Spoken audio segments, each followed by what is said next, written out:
Masunurin. Sino kaya masunurin? Wala masunurin dito. Amen! Hindi nyo ba alam na maraming tao sa mundo, lalo ng Pilipino, mahilig sumunod. Napakamasunurin natin.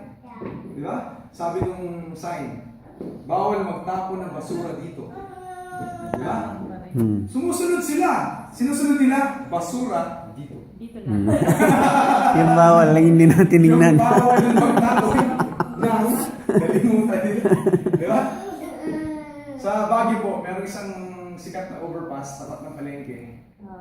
Doon po laging maraming jaywalking. Bawal naman. Pero nakasunod doon, bawal tumawid dito. Ang sinusunod nila, tawid dito. Nakakatawa kasi tumatawid sila sa mismong ilalim ng overpass kasi lagi maulan. So ginagamit nila yung overpass para bubong. Di ba? Masunurin. Bagay ang mga ako ang marami sa mga tao, ang sinusunod, yung hindi dapat sundin. Ano? Ang sinusunod yung hindi dapat sundin.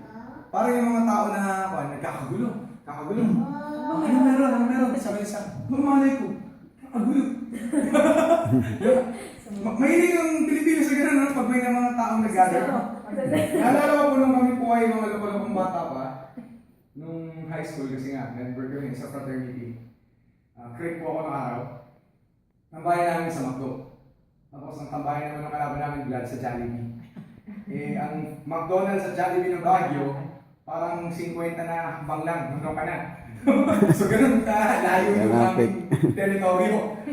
So pag tumatambay po ako doon, kami, mga grupo ko, mag-gather kami sa gitna ng daan, sa sidewalk. Bigla kami titingin sa isang tulok lang ng dada. Alam, naranasan din yan?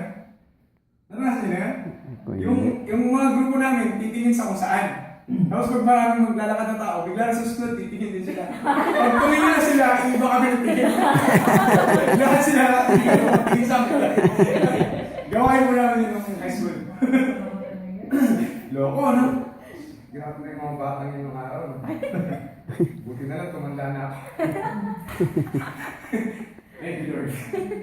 Sabi na salita ng Diyos sa mga taga-Pilipos 3, 4, 7-11. Basahin natin sa verse 5. Na kung iba ay nag-aakala na may pagkakatiwala sa naman, ay lalo na ako. Gayunman ang mga bagay na sa akin ay pakinabang ay inari kong kalugihan. Alang-alang kay Kristo. Oo nga, at lahat ng mga bagay ay inaari ko kalugihan dahil sa dakilang kagalingan ng pagkakilala kay Kristo Jesus na Panginoon ko. Na alang-alang sa kanya tiniis ko ang kalugihan ng lahat ng mga bagay at inari kung sukal lamang upang pamuhin ko si Kristo. At ako'y masumpungan sa kanya. Na walang katuwirang aking sarili sa mga tuwid bagay sa kautusan, kung hindi ang katuwiran sa pamamagitan ng pananampalataya kay Kristo. Ang katuwiran ng buhat sa Diyos sa pamamagitan ng pananampalataya. Upang makilala ko siya at ang kapangyarihan ng kanyang pagkabuhay na maguli. At ang pakikisama ng kanyang mga kahirapan na ako'y natutulad sa kanyang pagkamatay kung aking tamuhin sa anumang paraan ng pagkabuhay na maguli sa mga patay. Amen. Si Pablo ay isa sa mga loko-lokong tao ng araw. Hindi lang yung mga ganun-ganun ang ginawa niya. Diba? Hindi lang yung mga ganun-ganun ang ginawa niya. Ang ginawa niya, tumawag siya ng mga tao para patayin yung mga Kristyano. Kung tutuusin, sa mata ng madla, hindi siya karapat-dapat na iligtas ng Panginoon. Kasi, he's considered as a murderer, di ba? Pero ang tingin kasi natin sa kasalanan, no? Ako, at least, nagsinungaling lang, ikaw, pumatay ka, mas grabe ka.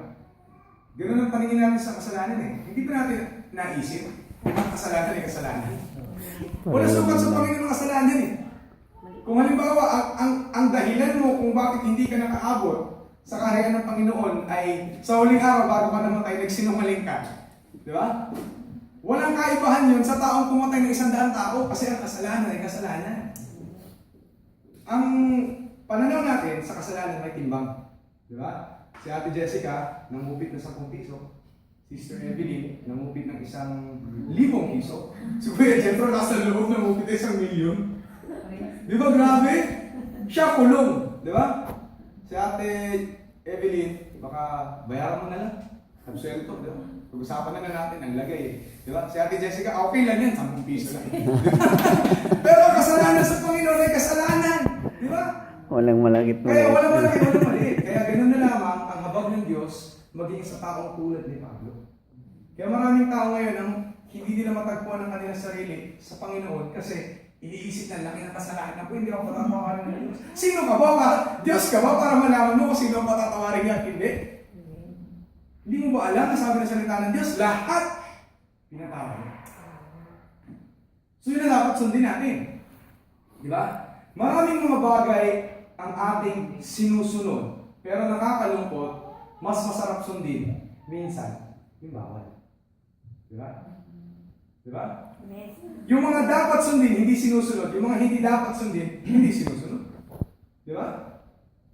Ang tanong, sino ang tunay na lingkod ng Diyos? Sino ang tunay na talaga sumusunod sa Diyos?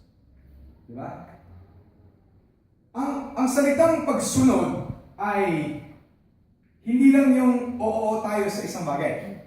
Kung hindi, tayo ay nasa likod ng namumuna sa atin. At kung saan dadako yung namumuna sa atin, yun ang ating tinutuno. Ang bawat hakbang ng namumuna sa atin, ang ating sinusunod. Di ba? So, tandaan natin na pag meron tayo nakikang sign, yari, no jaywalking. Sino ang namumuna sa atin? Batas. Batas ng gobyerno. Kaya nila nilagay yung sign na yun para, hindi lang para pahirapan tayo umakyat pa ng overpass, hindi. Ang dahilan nun para mailigtas tayo sa mga maaaring maging aksidente. Di ba? Ang dahilan nila ay maganda, mabuti. Pero nga lang, kahit mabuti ang dahilan nila, nakakatamad. Di ba? Nakakatamad yung nila. Kaya karamihan sa ating tahanan, last week napag-usapan natin yung patungkol sa tahanan. Ngayon naman, yung mga bagay na dapat nating sundin. Sinabi natin ng nakarang linggo na ang Diyos ang nagbibigay ng alituntunin ng tahanan. Ang tanong, sinusunod ba natin yung alituntunin nito? Bago tayo maging lingkod ng ating tahanan, bago tayo maging lingkod ng ating batas, ang una dapat natin sundin ay ang ating Diyos. Bakit? Maliban na lamang kung ang Panginoon, si Yahweh, ang magtatag ng tahanan, ang mga karpintero na gumagawa nito, nagtatayo nito, ay nagtatrabaho para sa kawalan. Psalm 37, di ba? Maliban na lamang na si Yahweh ang magbantay sa lungsod. Di ba? Lahat ng tao naninirahan dito, walang patutunguhan ang kanilang ginagawa. Kasi, walang Diyos eh. Pero pag Diyos ang alituntunin ng bahay, Diyos ang alituntunin ng lungsod, magiging maayos sila. Kaya ang tanong, sino dapat natin sundin? Bahay, tahanan, lungsod, o Diyos?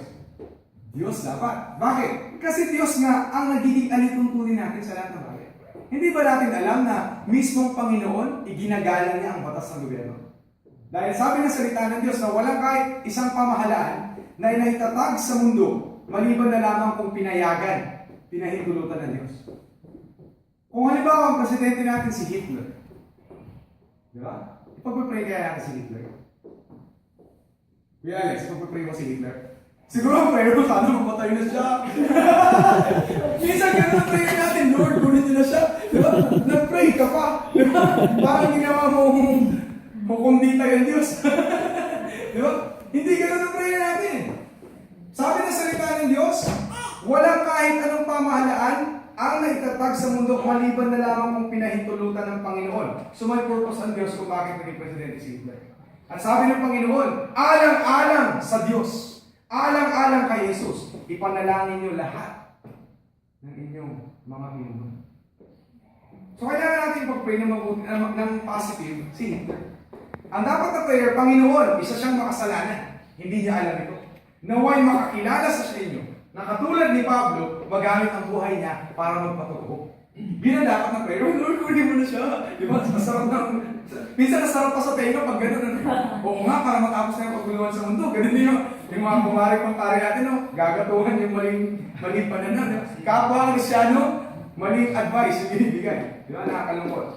So, ang ating dapat sundin ay ang Panginoon. Pero ang tanong, sino ba ang talagang sumusunod sa Panginoon? Sino ba talaga ang tunay na masasabing lingkod ng Diyos? Marami sa atin ang mahilig sumunod at maglingkod. Nakakalungkot lamang isipin na marami din na sumusunod at naglilingkod sa maling dahilan. Di ba? Bakit ka pumupunta sa church? Kwento ni Kuya Jethro, kasi may chicks. May chicks, di ba? Bakit ka pumupunta sa church? Wala akong magagawin. Magulang ko, pagagalitan ako. Hindi ibibigay allowance ko pag di ako nag-church. Di ba? Tapos, allowance ko konti na, babawasan ko ng 10%. Minsan mali yung dahilan natin. Hindi ba natin alam na pag tayo ay naglilingkod sa Panginoon, ang dahilan na si Jesus bilang dahilan ay sapat na. Hindi ako pumupunta sa church dahil kailangan. Hindi ko sinusunod ito dahil kailangan. Sinusunod ko ito dahil mahal ko Diyos. Yeah. Sumusunod ako sa batas ng pamahalaan kasi ibinigay ito ng Panginoon sa akin. Salamat sa batas ng pamahalaan kasi maayos ang buhay ko. Pwede akong lumabas na safe ang feeling ko. Dahil ang pamahalaan, pinoprotektahan ko. Minsan, hindi natin napapansin yung mga positive benefits natin sa pamahalaan. Masalamat tayo sa Panginoon na Korea. Sa Korea ang napuntahan natin. Hindi North Korea. Kasi kung doon tayo sa North Korea, wow!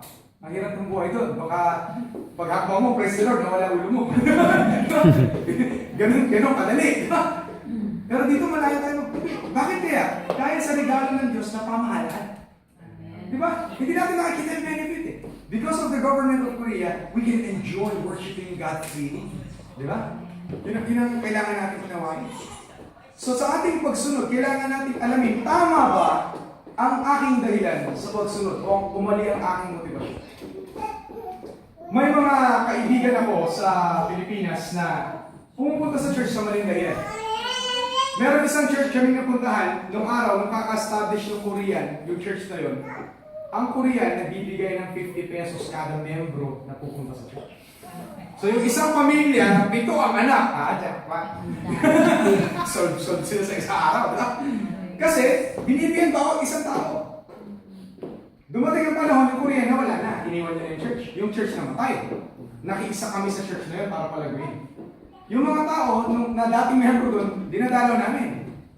Ang tanong ng mga tao na dinalaw namin, may ibibigay ba ang church? Wow! Wow! May ibibigay ba ang church? Hindi nila naunawaan na mismong si Jesus, di ba? Na kanilang pupuntahan para pakinggan ang kanyang salita, sapat na. Di ba? Wala na dapat silang hahanapin pa. Kasi nag-aaksaya pa rin ang panahon ang Diyos para sa kanila. Iniibig sila, inuunawa sila. So, isipin natin, maraming dahilan ang pwedeng minamahalan natin ariin. Pero, alin kaya sa mga dahilan ito ang tama at mali? Ating isaalang-alang ang kabigatan ng pagsunod at paglilingkod sa Diyos. Hindi biro-biro ang paglilingkod sa Diyos. Sabi ng salita ng Diyos, huwag na huwag natin gagamitin ang kanyang pangalan sa paggawa ng masama o sa paggawa ng mga bagay na hindi kanais-nais. Thou shalt not put the name of the Lord your God in vain. Ang Diyos, ang pangalan niya mahalaga.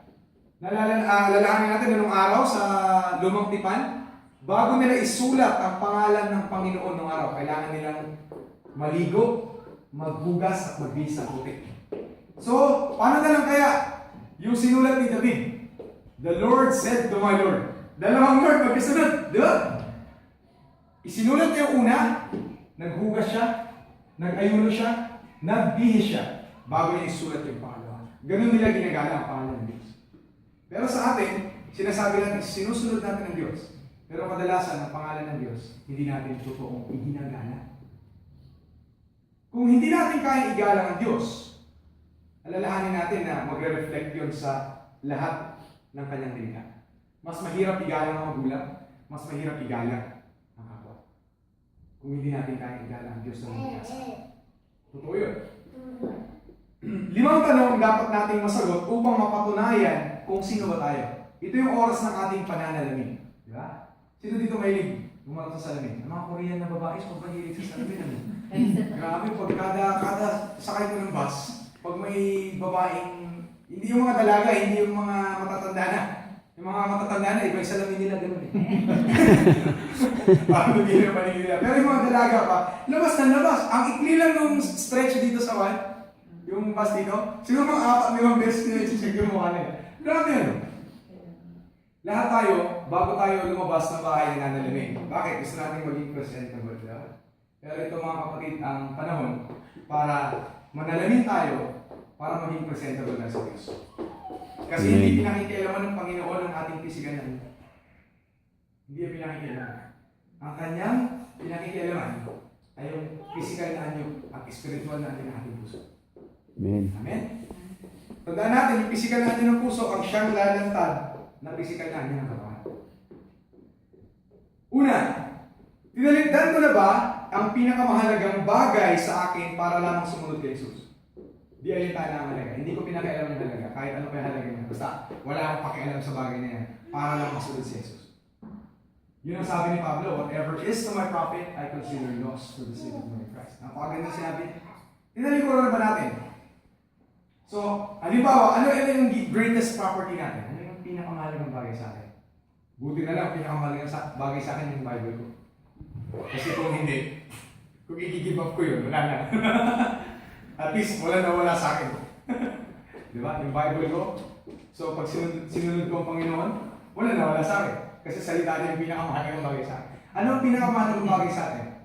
Maraming tao, ang katulad ng isang mayaman, na matapos makipag-usap kay Jesus, nalungkot na umalis. Bakit? Hindi niya kayang iiwan. Meron kaming napanood ng aking asawa kamakailan lang. Ano title nito?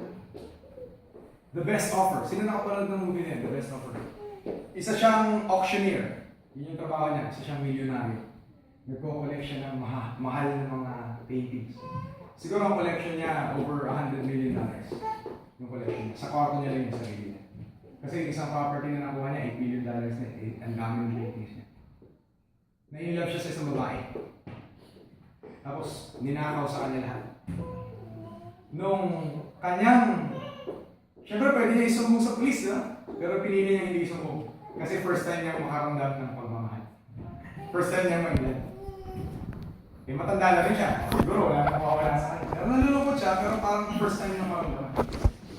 Kung, halimbawa na lang, ang Espiritu ng Diyos ang magtatanggal sa atin ng lahat. Magiging katulad kaya tayong lalaki niya.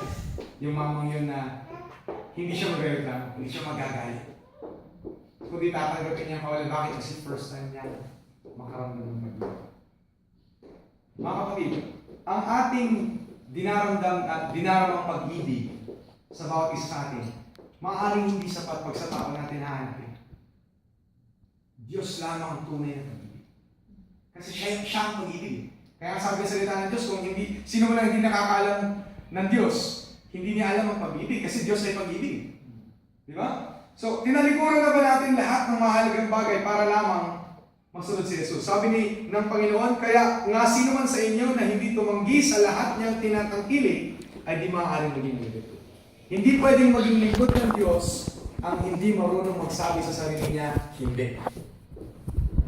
Hindi. Marami tayong inaasam, marami tayong ninanais, pero hindi natin alam. Alam ng Diyos yung kailangan natin. Alam ng Diyos yung karapat dapat sa atin. Hindi na natin kailangang asamin pa. Pangalawang tanong, ang akin bang mga prioridad, intensyon at panloob na pag-uugali ay nagpapamalas ng matatag na paninindigan maging katulad ni Jesus? Yung priorities ko sa buhay. Church. Church. Church. Homeless. Church homeless. Church. Boring sa church, di ba? Pag pupunta ako ng church, mahanap ko lang kapayapaan ng Panginoon. Bakit? Habang nag-preach yung pastor, natutulog. Eh, sabi ng Bible, may oras ang bawat bagay, so hindi dapat ako matulog sa church. Dapat magising ako dahil umaga. Sige, sa homeless na lang ako.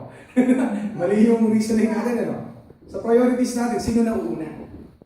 Pangalawa, sa ating intention, sa ating motivasyon, sa ating ginagawa. Sino ang nasusunod? Pangatlo, ang aking pag-uugali na naipapamalas sa panlabas kong pag-uugali, ito ba ay nagpapakita kung sino si Jesus sa aking buhay? Kasi pwede tayo magpanggap, gaya pinag-usapan natin ng mga nakaraang linggo, pwede tayo magpanggap, pero lalabas at lalabas ng katotohanan. Di ba? Lalabas at lalabas ang katotohanan. Kaya nga, kung meron tayong mga tinatagong nakakatakot na biglang lumabas, ang pinakamagandang gawin, huwag na magtago. Di ba? Kaya nga, the truth will set us free. Di ba? Huwag ka na magtago. Dapat yung unang ginawa, yung totoo na. Di ba? Mas maganda yun. At mas magpapamalas pa yun ng Jesus sa iyong buhay. So, itong mga bagay na ating ginagawa sa araw-araw, ang ating mga motibasyon, ang ating intensyon, ang ating mga iniisip, ito ba ay nagpapamalas kung sino si Jesus? Sa ating tahanan, balik tayo sa tahanan. Pag titignan ng mga tao ang ating tahanan, maaalala ba nila si Jesus? O makikita ba nila si Jesus? Minsan pa pag sinabi yung pangalan, ay yung bahay niya, ay yung pamilya niya, ganun negatibo, di ba? Hindi ba natin alam na ang pangalan napakahalaga? Kaya nga ganun na lamang ang pagpapahalaga ng Diyos sa kanyang pangalan. Hindi natin pwedeng basta-basta gamitin lang yung pangalan niya. Naalala ko po nung ako'y high school dahil na frat boy ako. Ako isa sa mga pinakalokulo kong estudyante sa school dahil ako po ay presidente ng buong high school. Dahil sa may angkin akong dunong at magaling akong, ano tawag yun? Yung trick, naiisaan ko lagi yung mga teacher. So, pinili ako ng mga estudyante para maging presidente. Ako po ang presidente, pero ako ang number one na nagbebenta ng marijuana sa school. Yes! Ang sama. So, kaya nga, itong aking best friend, pag pupunta ka sa bahay nila, hindi po ako pwede pumasok sa bahay nila. Galit na galit yung magulang sa akin. Best friend ko siya, pero hindi ako pwede pumasok sa bahay nila. Kaya kada dadalaw kami sa bahay nila, kaya may kukunin yung best friend ko, tapos magbibihis, andun lang ako sa waiting shift. Hanggang doon lang ako. Bakit? Kasi pag pinag-usapan yung pangalan ko, si Eric, ay wala yan. Ang sama ng pangalan ko. Ang baho ng totoong pangalan ko, may kasama pang intriga. Nasabi ko na po nung araw, kaya hindi ko na ulitin yung pangalan ko. Ating na lang. Hindi ko na. Pasensya na po. Hindi ko na gusto ulitin, baka mautal po. Anyways. Ako din Kalimutan ko rin na. Siguro mga 60 years from now. Anyway. So, gaano ka bango ang ating pangalan pag pinag-usapan ng ibang tao? Tandaan natin, ang pangalan natin babango lang pagka nakita nito si Jesus. Why? The sweetest name of all is Jesus. The sweetest name of all, Jesus. Pinakamakabis, pinakamabangong pangalan si Jesus. Kung kasama natin siya, doon lang aayos ang ating pangalan.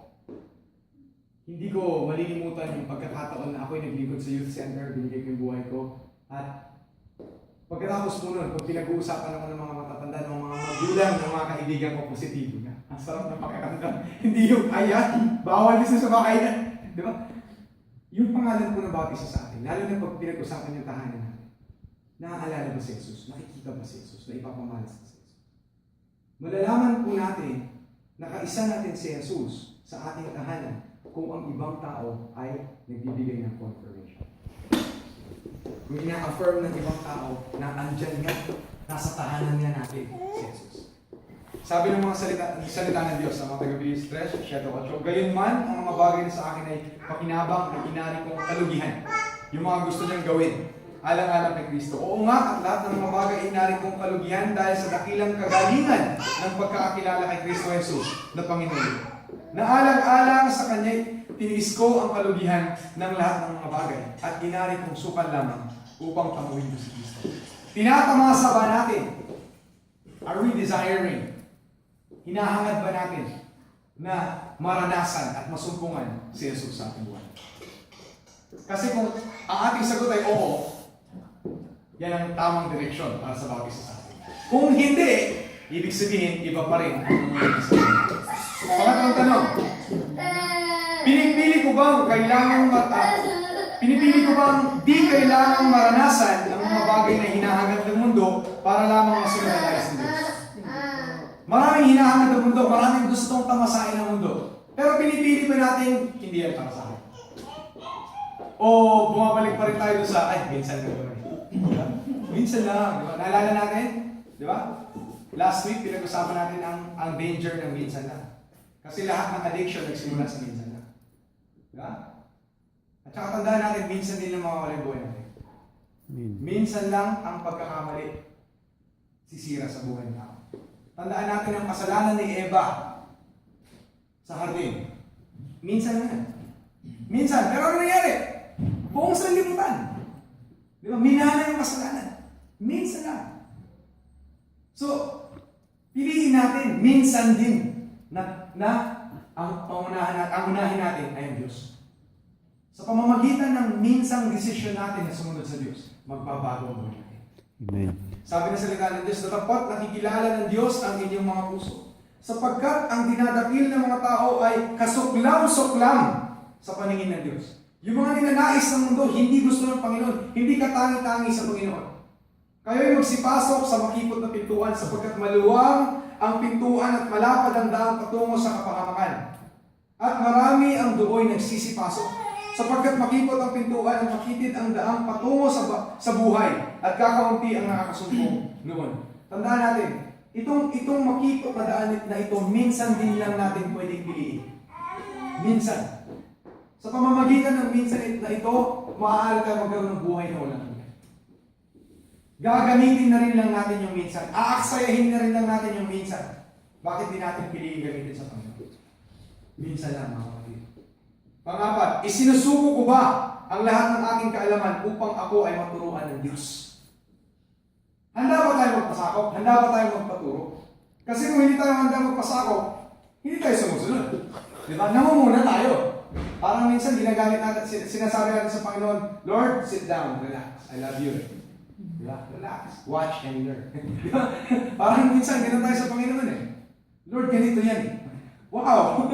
Tinuturoan mo ang Diyos na may likha na lahat, kasama ka sa likha niya. Minsan gano'n natin tinatawag ang Panginoon eh. Hindi Lord, maganda yung plano niyo eh. Alam ko, pero mas maganda to. Di ba? Wow, parang pa iisahan pa natin ng Diyos. Ano? Para pa yung ahente ng networking sa Diyos.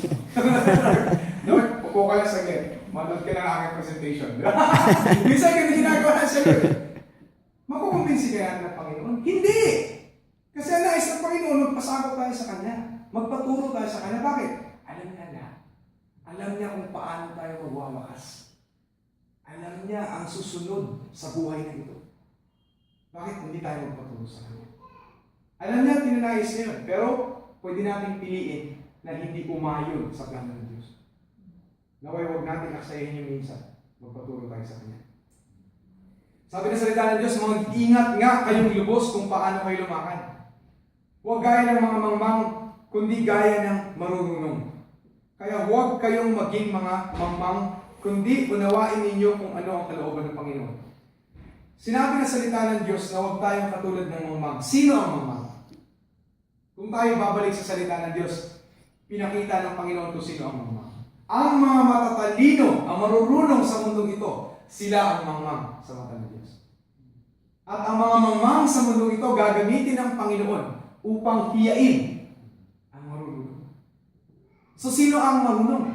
Yung mga taong pinagkakaloob nila ang kanilang karunungan, sinusuko nila ang kanilang kaalaman sa Panginoon para maging mangmang alang-alang sa Diyos. Yung salitang fool, di ba? Kadalasan ng marami sa mga Amerikano, sa mga native speakers, ang tawag nila sa mga Kristiyano fool. That's the truth. Pero kung may tatawag sa akin ng fool, di ba? Sasagutin ko siya, yes, I'm a fool for Christ. Whose fool are you? Ganun kasimple yun. Di ba? Ibalik mo ito sa kanila. Oh, baliw ka sa Panginoon. Ikaw, kanino ka baliw? Di ba? Baliw kanino. Di ba? Kasi we are all fools of anyone. Or someone or anything. Lahat tayo nababaliw sa kung ano. At least ako, sa Diyos ako nababaliw. Di ba? Eh, ikaw, saan ka nababaliw? So, gamitin natin ang karunungan ng Diyos sa pamamagitan ng ating pagsuko ng lahat ng ating karunungan kaalaman sa Kanya upang maunawaan talaga natin kung ano ang tunay na kaalaman. Bakit? Ang mga taong nagtuturo sa atin nanguhula ng kaalaman. Hindi nyo ba alam na ang science theories pa rin hanggang ngayon? May mga napatunayan na. Hindi nyo ba alam na for many years ginagamit natin ang Einstein's theory of relativity? Pero may mga modern formulas na sinasabing mali yung formula ni Einstein. Ginagamit na sa universities yun. Napakatalino ni Einstein. Nanalo siya ng Nobel Prize. Pero yung kaalaman niya, hindi pala totoo yung lahat. May mga kulang pala kasi ganon katalino ang Panginoon. Pero lahat ng naghayag na hindi nag-aral, lahat na naghayag na darating si Jesus balang araw, lahat na sinabi nila tumama. Naging totoo. Lahat ng naghayag ng propesya patungkol sa Diyos at lahat ng mga oras sa hinaharap, nagkakatotoo. Hindi sila nag-aral. Wala silang doctorate degree. Hindi natin tinatawag si Daniel, PhD. O diba? Hindi natin tinawag si Daniel na gano'n. Pero lahat ng hinayag niya, nagkatotoo. Isipin natin, ang kamangmangan ng mundo, karunungan para sa Diyos. Kaya walang bagay na tayong dapat ipagmalaki sa Panginoon. Wala tayong kayang ipagmalaki sa Diyos. Sapagkat tayo na ang makaliit lamang, pero pagkasama natin ng Diyos, lahat naman natin. Amen? Amen. 5. Panghuli. Ang kapamaraanan ba ng aking buhay bilang lingkod ng Diyos ay nakikita ko. Nakikita mo ba? Nakristyano ka? Pag ikaw'y nananalamin. Di ba? O pag nananalamin kang ginagawa mo, cute mo talaga. Di ba? Di ba? Hindi lang ako ikaw, niligaw ako eh. Di ba? Minsan ganun yung mga paningin sa sarili natin.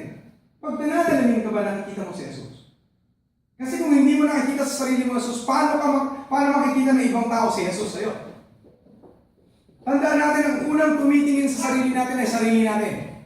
Bago tayo magiging presentable sa ibang tao. Nagsusuklay tayo, nag-aayos tayo ng ating damit, ng ating mukha, para maipakita natin sa madla. So kung hindi natin nakikita si Jesus sa ating pananalamin, paano makikita ng ibang tao si Jesus sa ating buhay? Sabi na salita ng Diyos, at pag-aralan ninyong maging matahimik at gawin ang inyong sariling gawain. At kayo'y magpagal ng inyong sariling mga kamay, na gaya ng aming ipinagbilin sa inyo, upang kayo'y magsilakad ng nararapat sa labas. At huwag kayong maging mapagkailangan. Sabi ng salita ng Diyos, turuan natin ang ating sarili na mamuhay ng tahimik. Learn to live peaceful lives, quiet lives. Para makita natin ang galang, matanggap natin ang paggalang ng ibang tao. At in the same way, sa pamumuhay na ganito, mauwin natin sila. Hindi natin kailangan na kumatok. Diba? Katok tayo ng katok. Share tayo ng Bible. Pagkatapos, pagsasalihan hindi maganda. Huwag na lang tayo mag-evangelist kung ganun. Mas maganda, pumahimik na lang tayo, mamuhay tayo ng ayon sa Diyos at makikita nila kung paano tayo mamuhay. Tandaan natin, ang panahon natin, hindi na ito yung panahon na basa ng Biblia. Hindi ko sinasabing bawal magbasa ng Biblia, personally, o bawat isa sa atin, magbasa tayo ng Biblia, kaya kailangan yan. Kasi sumusunod tayo sa Diyos. Pero sa ating paghahayag, sa ating kapwa, ang sabi ng salita ng Diyos, kayo na ang bagong lipat. Kayo ang buhay na salita ng Diyos. Salita na hindi na isulat sa pamamagitan ng tinta sa papel, kundi salita na naisulat sa puso ng mga tao sa pamamagitan ng dugo ni Jesus. Naisulat na ang banal na kasulatan sa ating buhay. Tayo ang binabasa ng ating kapwa. So kung titingin sila sa atin, nababasa ba nila si Jesus? Nakikita ba nila ang Kristiyano? O hanggang sa t-shirt lang? Yeah, I'm a Christian. Yeah. Hanggang t-shirt lang ba? Hanggang panlabas na ano ba? O talaga nakikita nila sa ating pananalita, sa ating paggawa, maging sa ating pag-iisip. Tandaan natin mga kapatid, pwede tayo magpanggap kung sino ang sinusunod natin. Pero lalabas at lalabas kung sino ang mga. Dahil sa araw na pagdating natin sa pag-uupo, pag tayo nagbukas ng pinto, makikita natin kung sino yung nasa labas na sinusunod natin. Kasi nakikita natin likod eh. Diba?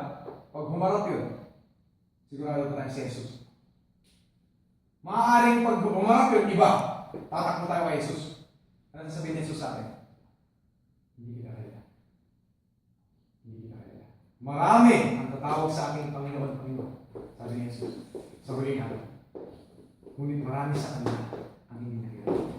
Naway balang araw, pagdating ng paghuhukom, makilala tayo ni Jesus. Amen.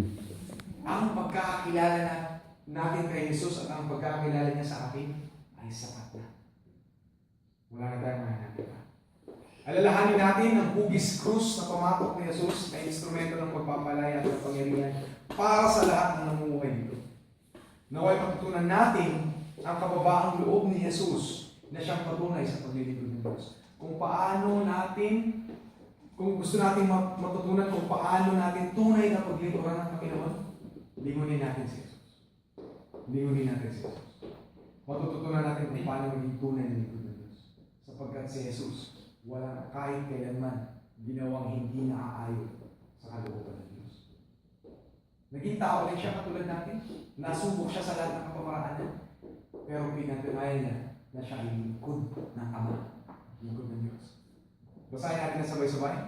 Kaya nga, mga minamahal ko, kung paano ang inyong laging pagsunod na hindi lamang sa harapan ko, kundi bagsos ngayong ako'y wala, ay lubusin ninyo ang gawain ng sariling pagkakaligtas na may takot at panginginig.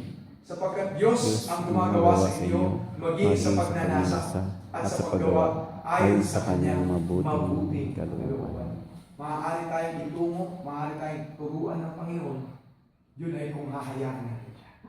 Kung pahihintulutan natin siya. Marami tayong pinahihintulutang bagay sa ating buhay. Karamihan, yun yung mga bagay na pagsisisihan natin pagkatapos. Bakit hindi natin sa oras na ito piliing pahintulutan ang Diyos na mauna at wala tayong kahit kailan ng pagsisisihan? Tayo po lahat ay tumayo.